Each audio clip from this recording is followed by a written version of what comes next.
Catherine de Saint-Augustin a offert sa vie, littéralement, pour l'Église naissante en Nouvelle-France.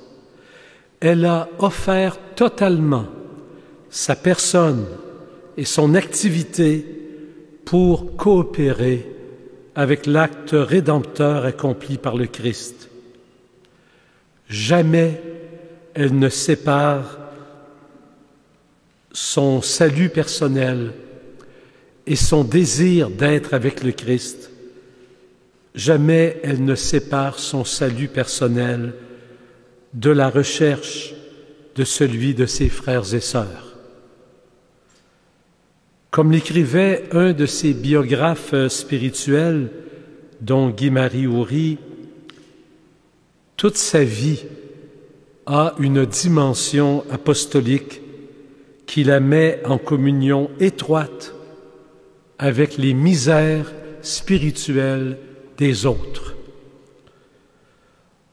En consacrant sa vie aux autres, et en particulier les malades et les pauvres, elle a manifesté un amour d'autrui inconcevable, exemplaire.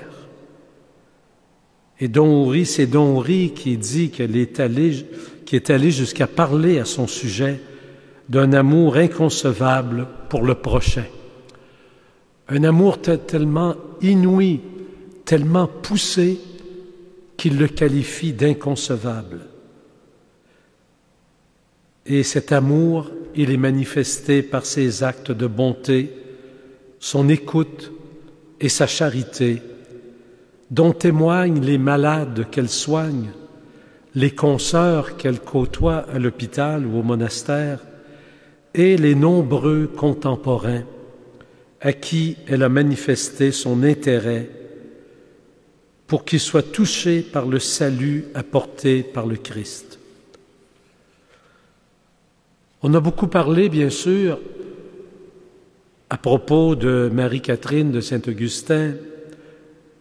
À son sujet, on a beaucoup parlé de phénomènes extraordinaires, de ses souffrances physiques et morales, et aussi d'expériences pénibles qui lui ont laissé des impressions de présence du démon en elle et autour d'elle.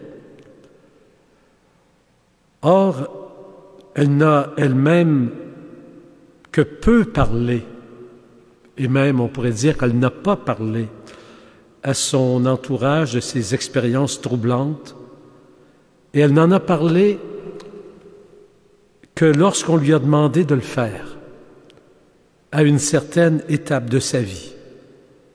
Autrement, toute sa vie quotidienne, jour après jour, a été lumineuse, empreinte de douceur et de bonté. On pourrait même dire empreinte de joie et d'ardeur dans le service et la charité envers tous et toutes. Sa vie intérieure n'est pas sombre. Sa vie intérieure manifeste seulement, peut-être plus que dans d'autres itinéraires spirituels, manifeste le combat entre le bien et le mal, qui est le combat de Dieu qui se poursuit en elle, un combat permanent contre les puissances du mal et du péché dans notre condition humaine.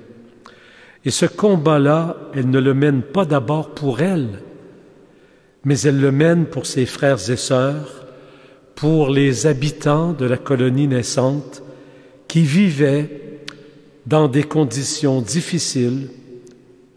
Ce combat, elle le vit pour le salut des personnes, pour leur libération du mal.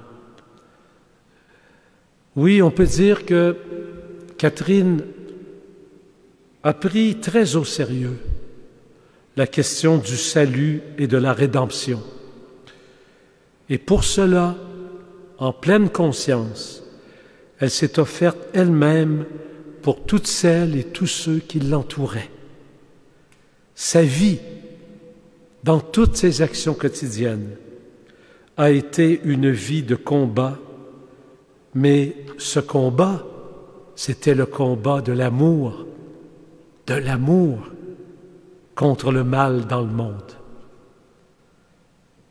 Catherine de Lompré a été fidèle à son engagement de jeunesse. Elle qui, devenue religieuse augustine déjà à 14 ans, à l'Hôtel-Dieu de Bayeux, en Normandie, disait à la mère des novices, « Je ne sortirai pas d'ici, ma révérende mère, sinon pour aller au Canada. »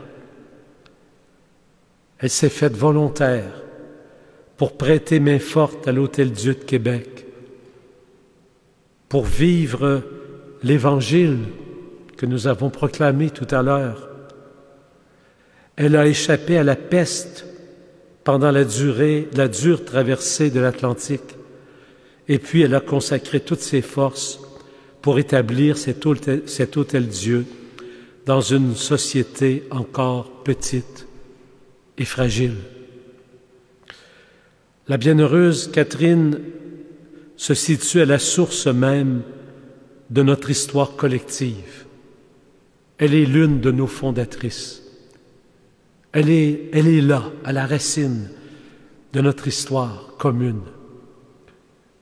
Et de plus, Catherine est pour nous un exemple de vie chrétienne au quotidien, en nous faisant découvrir la grandeur, la beauté, la profondeur de notre vocation baptismale, parce qu'elle est animée profondément par cette vocation baptismale, par le baptême qu'elle a reçu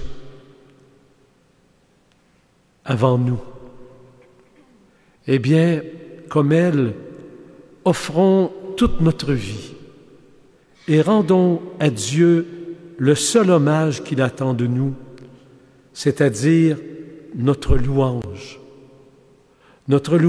pour sa miséricorde et notre prière les uns pour les autres, avec l'offrande de nos travaux et de nos peines pour le salut du monde, c'est-à-dire toujours le salut de nos frères et de nos sœurs, et pas seulement le nôtre, mais celui de nos frères et sœurs humains.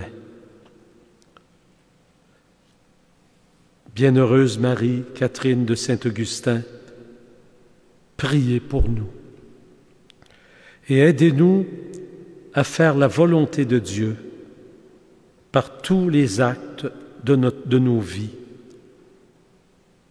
Amen.